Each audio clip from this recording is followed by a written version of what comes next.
गुजरात के सूरत में भूत ने 100 घर तोड़ दिए। रुको, ये कोई डरावनी कहानी नहीं है, ये सच है। थोड़ी देर में सब बताता हूँ, वीडियो को एंड तक देख। तो बात है सूरत में कतारग्राम के वेद दरवाजे एरिया। जब बड़े बड़े क्रेन और बुलडोजर आते हैं और 100 के आसपास झोपड़ियां 2 दिन में तोड़ देते हैं, जिसे नाम दिया जाता है डिमोलिशन। अब ये झोपड़ी यहाँ 35 साल से थी। लोगों का कहना है वो एसएमसी को प्रॉपर्टी टैक्स देते थे, जिसकी उनके पास रिसिप्ट भी है। रजिस्टर्ड बिजली मीटर्स थे, नगर पालिका की वाटर पाइपलाइन थी। तो इस हिसाब से अगर तोड़ना भी पड़े तो इनको मिनिमम 15 दिन का नोटिस और हाउसिंग का पूरा अरेंजमेंट मिलना चाहिए था। लेकिन लोगों का कहना है नोटिस मिला सिर्फ 1 घंटे पहले।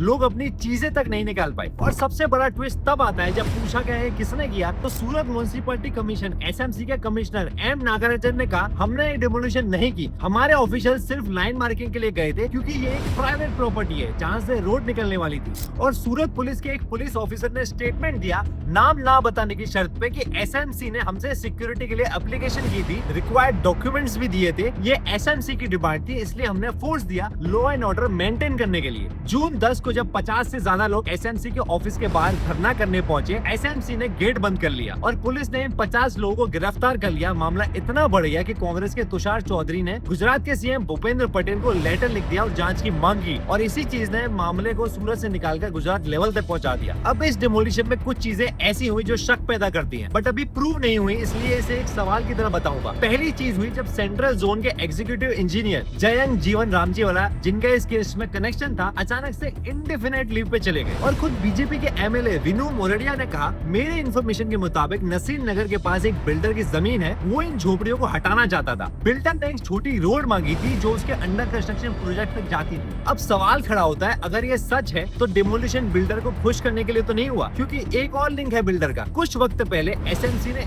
इसी कंस्ट्रक्शन प्रोजेक्ट के बिल्डर को एक नोटिस दिया था, जिसमें कहा गया था कि उनके बेसमेंट में पानी जमा होने से हेल्थ रिस्क हो सकता है। लेकिन उस नोटिस के बाद कुछ एक्शन नहीं हुआ बिल्डिंग पे, तो पर रोड बनने के लिए 100 घर जरूर टूट चुके हैं। दूसरी चीज हुई जब एसएमसी के एक और इंजीनियर आशीष नायक वीडियो डालते हैं कि डिमोलिशन एसएमसी का लीगल डिमोलिशन था, हमने रोड क्लियर की और इलीगल इन्वेस्टमेंट हटाया। सोशल मीडिया पर गलत इन्फॉर्मेशन फैली हुई है, जिस वजह से ऑफिशियल मेंटल प्रेशर में और लीव पर गए हैं। तो भाई कमिश्नर और आशीष नायक में कौन सच बोल रहा है और कौन झूठ? और बिल्डर के खिलाफ नोटिस था, उसका क्या हुआ? और सिर्फ 1 घंटे पहले नोटिस देने का क्या मतलब? अब ये केस हाई कोर्ट तक पहुंच चुका है और देखते हैं किसे न्याय मिलता है। आपको क्या लगता है? कमेंट कर बताओ। जय हिंद, जय भारत।